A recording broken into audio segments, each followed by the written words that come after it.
a unifying force in Guyana. Even when the PNC for many, many years sought to keep the country divided, because in a divided country, they could steal elections. And they portrayed the People's Progressive Party as racist. Chelly Jagan fought against that. He fought against that because he recognized that the moment we break the back of racism in Guyana, then the People's Progressive Party will remain in office for a very, very long time. And today in these elections, we are on the cusp of doing that right here on the East Coast, because we have seen right across the East Coast, in many villages where we've never been able to campaign freely, many people of different races, different religion, they're all coming to the People's Progressive Party because they know that we are a party that you can trust, a party that will keep its word, a party that will keep its commitment, a party that will work for all of Guyana, and that their children's future will be safe in our hands, that their future will also be safe in our hands as we chart a way forward. And right across Guyana, not here on the East Coast alone, you see this. In the local government elections, we won areas we thought we would never win before. In Bartica, that APNU control, we won Bartica. We won in Madia. We won in Latiam, the towns there. We increased our vote in Mocha. We increased our vote in Linden. In Georgetown, we moved from 2 seats in 2016 to 11 of 30 seats in the last local government elections. In New Amsterdam, we had 2 seats of 14. We got 6 of 14 in the last local government elections. Because people are seeing the vision of our party. And they know they had 5 years of APNU. I'm not going to recount all that APNU did. The taxes they put on people, the broken promises to our young people, the loss of jobs, the increased hardships, taking away the free water from the pensioners, taking away the children's grant, the acts of discrimination, because you're very familiar with all that they did. And you're also very familiar with all that we promised. And by tonight, every one of you here would know that we have delivered on those promises. We've had more people working, 50,000 house slots prepared that we promised. And in the next term, we plan to build 40,000 homes. We have now 60,000 Guyanese who are working today, who didn't have a job in 2020. They're working, feeding their families. Many of the sugar workers, 4,000 of the 7,000 sugar workers were rehired, and once again they can feed their families. We have had the return of the children grant. We have doubled old age pension. We've returned the joint services bonus. All of these things you're familiar with. We reversed the hardship taxes. We kept our promise not to increase any new taxes in the 5 years, and we did that. We did not increase a single tax in 5 years. So right across Guyana, we go to these elections with a great deal of credibility. People know that whatever we promise, we're going to deliver, unlike any other party. But you should think that maybe people would want to support us overwhelmingly. And there are many challenges still that people face. So, right here on the East Coast, and it laid out the transformation that's taken place. Right across Guyana, you can see evidence of the transformation. But there are still many things that we need to return to. We've been able to change the trajectory of the country. Our economy is growing faster. We are spending more on infrastructure, on the things that matter to people, roads, and on hospitals and schools. But have we completed this task? And the answer is no. And for many of those people at home and here tonight who are still worried or concerned about how their community will change in the future, we've laid out a plan, as Frank pointed out, that every village, every town, every ward in the city across Guyana will see, once we complete the roads, we'll fix the concrete drains. We will get facilities outside of the villages so that people don't have to conduct business of a polluting nature within the villages themselves. So if someone has a spray paint shop and affecting their neighbor, they will find a place to conduct that business a little away from the village. If they're parking their trucks and their excavators on the road, there'll be a commercial park away from the villages so that they can find a place to park their vehicles whilst at the same time keeping our communities cleaner.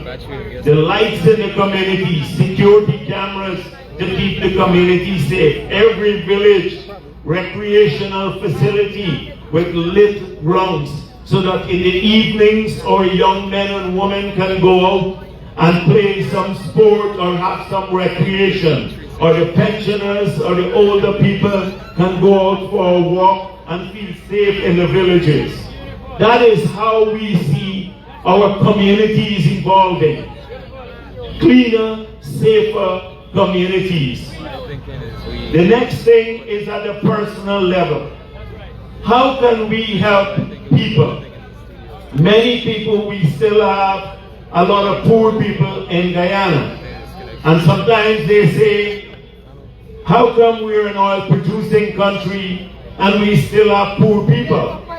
And the answer is simply, if you send home 35,000 people, like on the APNU, what do you expect them to go move to?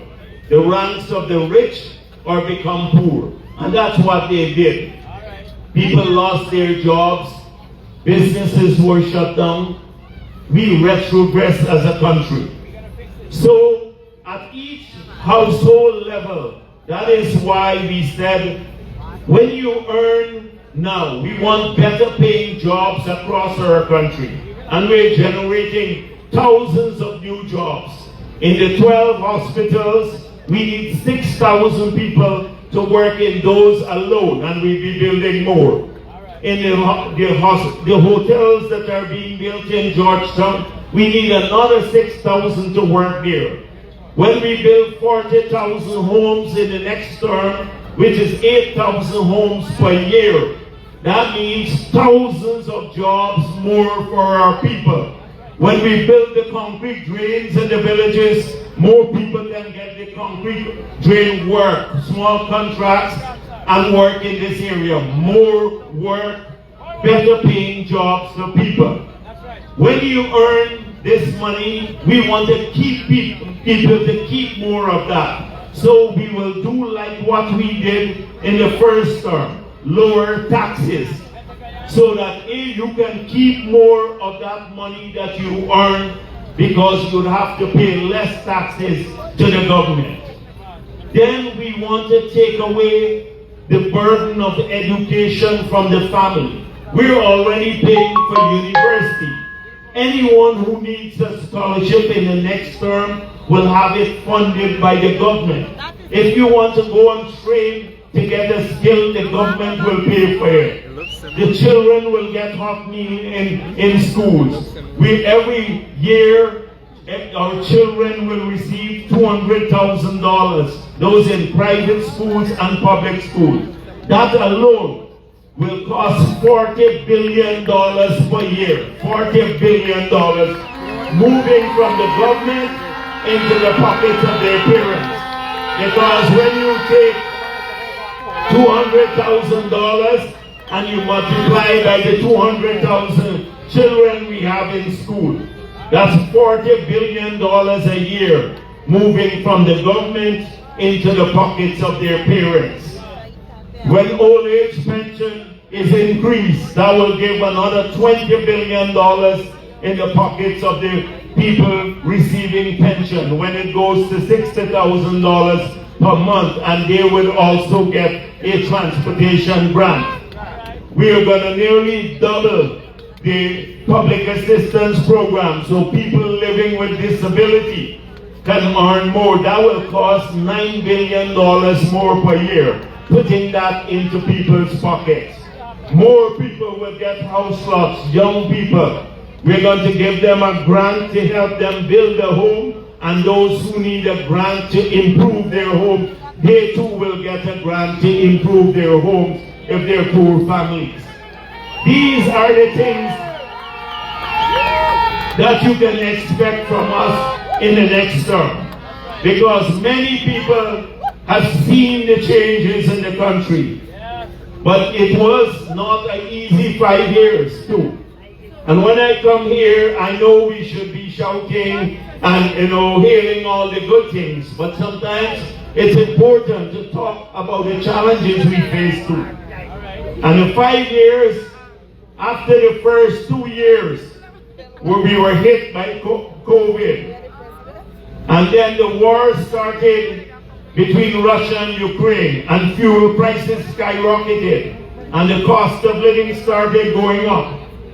We decided in government that we identify 6 things that affect cost of living: electricity price, water price, the price of internet, the cost of internet, transportation increases, mortgage rates, and food prices. And we said, what are in our control? What are the things that we control? So the first is electricity prices. We are now subsidizing electricity, $80 million per year, so that the price of electricity did not increase from 2020 to now. And in the next term, it will come down by 50% in the next year or so.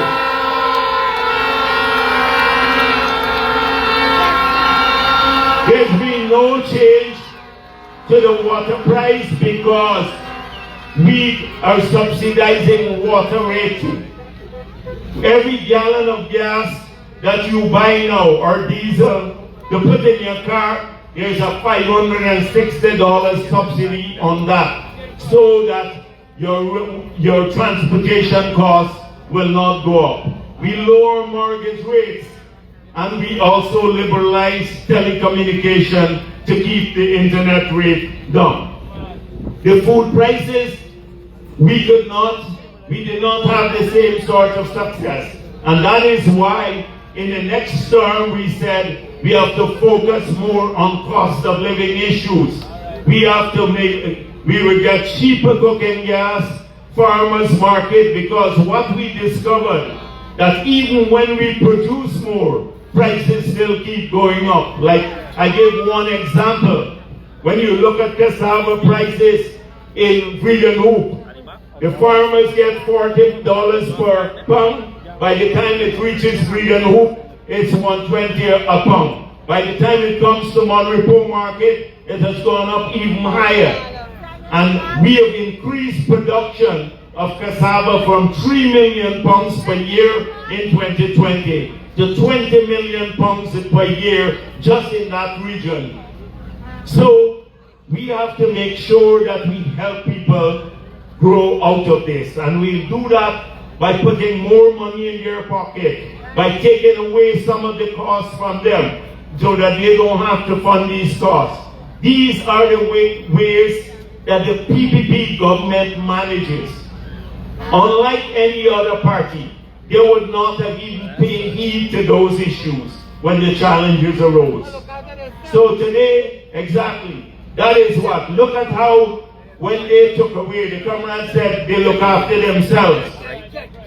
When they took away the children's grant, it used to be $10,000 per year. And we had 167,000 children at that time. That meant it cost us $1.67 billion per year. They said they couldn't afford it. They started spending nearly $2 billion more per year in food for government and government officials. They were spending $1 billion a year more for rental of buildings that from their friends and family.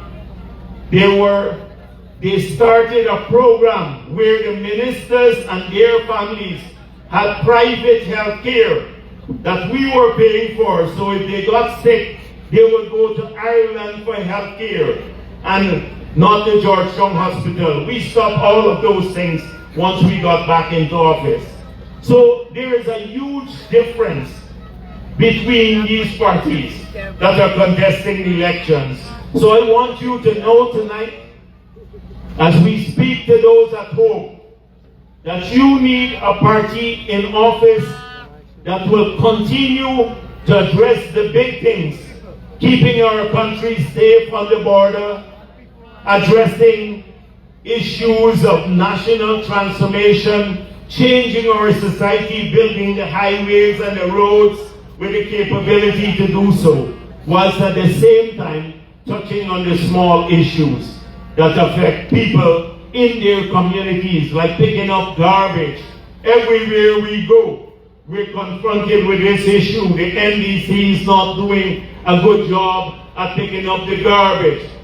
We have now increased the subvention from $5 million a year to $30 million a year for the NDC. But we'll have to reinforce it. We have to push to ensure that the work is done so people get better services in their communities. This is an important thing for us. Now, let me talk to the young voters who may not be here. You have a lot of young voters here. The last elections, there are going to be many people voting now who may have been 13 years old when the last elections were held. 13 years old. And so they're going to the polls, maybe 100,000 of them in Guyana. They're going to the polls on the 1st of September, and many are not, they don't have that long history of understanding the politics of the country and understanding the challenges we face as we try to move Guyana forward. They have not seen the dark days of the PNC. They have not seen the many acts of division that the PNC tries to pursue every single day. They may not even be confronted by the racism of the PNC that we're trying to overcome. Many of them have had a little glimpse at the attempt to steal elections, but many of them may not have fully understood what was at stake in 2020, because they would have been around 13 years old. And so it's up to all of you here tonight. If you have a young relative, if you have a first-time voter, to talk to that person, to sit them down and tell them what is at stake. Because that's the generation that often goes on social media and can easily be carried away by someone who posts a nice picture of themselves or a fancy vehicle. They get carried away with the emotion of it, and they don't understand the point made by Anil that the day after the elections, You need competent people to manage this country.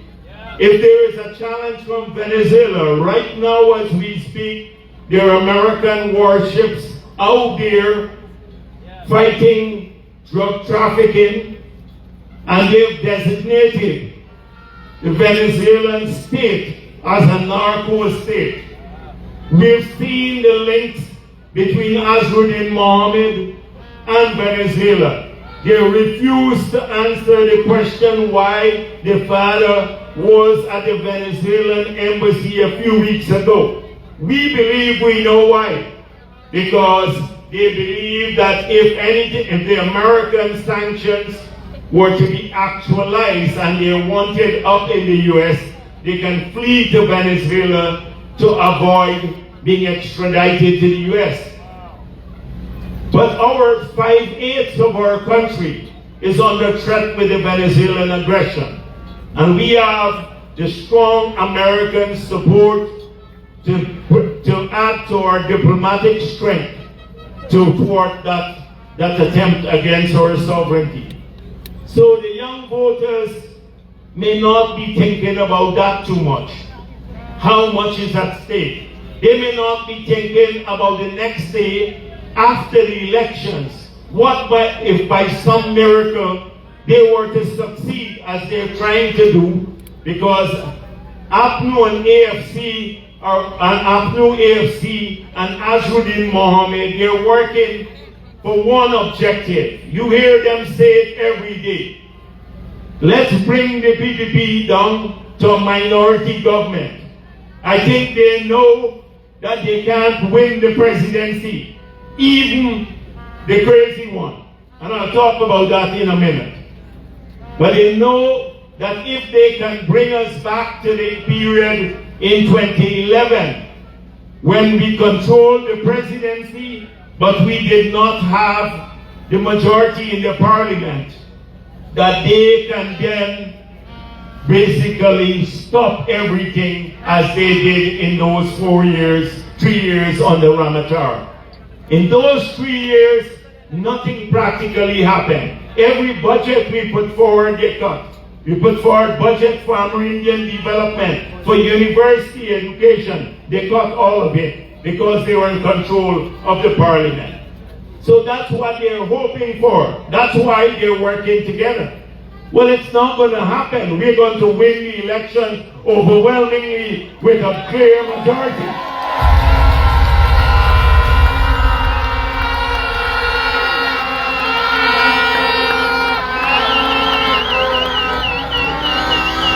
But for that to happen, we have to be careful. No, you will win. We will win. All the way. This is their motive. That's why they're working together. Behind the scenes, they're sharing notes. On the Essequibo Coast, it was the WIN people who were setting up the tent for APNU meeting. Right across Guyana. They know that Azruddin Mohammed can play the role that the AFC played in 2015 when they went to the sugar belt and misled the sugar workers, and in Berbice, a large number of them stayed home or voted for the coalition. They went to the Essequibo Coast and they did the same thing to the rice farmers. They made a promise of $9,000 a bag for paddy, and many people there believed them too. But APNU AFC can't go back into these communities any longer. So they're hoping that Azruddin Mohammed will eat away at some of the PPP's votes. Well, he seems to be carrying away the scripts from APNU. That's all he's been carrying away. So, if our people are smart enough, if they're wise enough, and they are, and they know what is at stake, it means they have to, in their communities, they have to talk to the people that the other side believes they can fool. And they're going heavily after the young people because they believe that these young people are influenced only by social media. But this is where you come in now. That is why tonight, every one of you, whether you're from Enmore or Falls or any one of these neighboring communities, whether you're in Indo-Guyanese area or an Afro-Guyanese area or an Amerindian area, you have a duty to point this out, because the future of Guyana, if you hand it into the hands of people who you will not even put to run your small business, then we're in big trouble. Your children's future. And go to every home. Make sure that people show up. I know that they are going to, because I've spoken to many people across Guyana. And they're going to show up in large numbers, because these are not easy elections. We have everyone aligned against the PPP. 4 parties from the other side, from the APNU AFC and Azruddin Mohammed. And so I wanted tonight to bring that message to you and to the young people across Guyana who are looking at this, and to talk to the parents and the relatives, to speak to them, the first-time voters, to make sure they understand what we are putting at risk here. We have a glorious future in this country. We are uniting people. I'm so proud that Shelly Dragon's dream is being realized now, that our party is a party that reflects the country. If you see how many of our comrades now, we have hundreds of comrades in South Georgetown, 200 of them walking in East Rumbelt, South Rumbelt, North Rumbelt, Ruxton, Burnham Garden, and Rasville, every day bringing the message of the PPP to every home in South Georgetown, an area that you couldn't go into in the past. In fact, in the 90s, you could wear a red t-shirt and walk around Georgetown. And they are there posting flags, the PPP flag, proudly in these communities. And people are listening to them. They're taking our flyers, reading them, because they understand what the PPP means to the country. They understand what your party means to this country. That without the PPP, there is no stabilizing force in this country. There's no other force in progress. And we have everywhere, across Region 9, many of the Amerindian comrades, they're trekking through mud and overflowing rivers, because it's the rainy season there. And the roads are in a bad shape, because those are not concrete roads. They're trails going into deep south. And they're walking the ground, talking to people, the Amerindian communities, not to be misled by the lies or the promise of a $30,000 that will disappear tomorrow. Not to be induced by the $30,000 like Azruddin Mohammed is doing.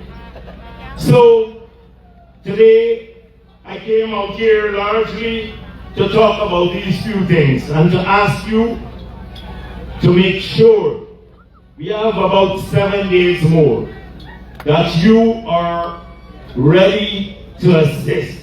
Not just to come out here tonight. I really appreciate the effort. The t-shirt fit you, man. Look at the thing, yes. Oh, the girl get the big one, or they stretch it. Yeah, he was wearing the t-shirt, wouldn't fit him, yeah. Yeah, you look nice in it too. So, please help. Every street in Enmore, every street in Falls.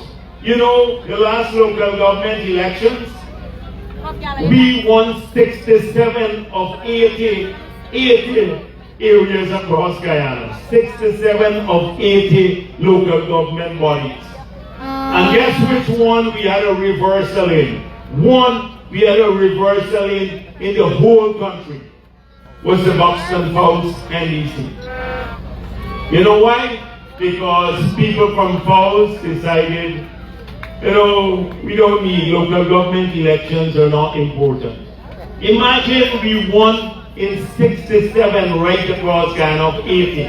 We crushed APNU in the local government elections, and the one in the whole country where the reversal was in Buxton Falls. And so your vote is valuable. Use it to safeguard freedom in this country. Use it to safeguard progress in this country. Use it to safeguard the future of your children and your family in this country. Use it to unite the people of Guyana. That is how powerful that vote is. And we fought to keep it free so that every person's voice matters. This is what these elections are about. So I'm counting on every one of you. Tonight I'm glad that this is a listening crowd. Often we go and people have fun, and I want to see all of you. That's when you have the fun at Lusignan Rally. Every one of you, let's make this. Every one of you shall be at Lusignan Rally. That's when you have some fun. Let's show the country. We need to show them that East Coast is massive. I said to Fanali, he was boasting about this crowd in Region 3. That we had a massive crowd here, Fanali. And I said to him, watch East Coast, because East Coast can turn out a bigger show than Region 3. Let's make it, let's do it. Bring everybody, even the people who in wheelchairs and stuff, we need to get them out. You want to make sure you fetch them. I want them to be part of this historic movement about your party. And so today I stand here very proud because I've been to many elections. And I've seen many struggles. We have had times when people did not even believe that we could win back in the 2015-2020 period. They came to me, they were desolate, they were heartbroken, they were sad. They said we'll never win back because APNU would steal the elections. And I said to them, we will work hard and restore hope and faith in this country. And our party, because of you, the people who are here tonight, all of you, not because of the leaders on the stage. We're just incidental to all of this. It's you, the people of this country, the supporters of this party, who have stood by us to a very, very, very long time. And you have ensured that this country remains safe and free. And I count on you on the 1st of September. So thank you very much for being here tonight. Thank you very much.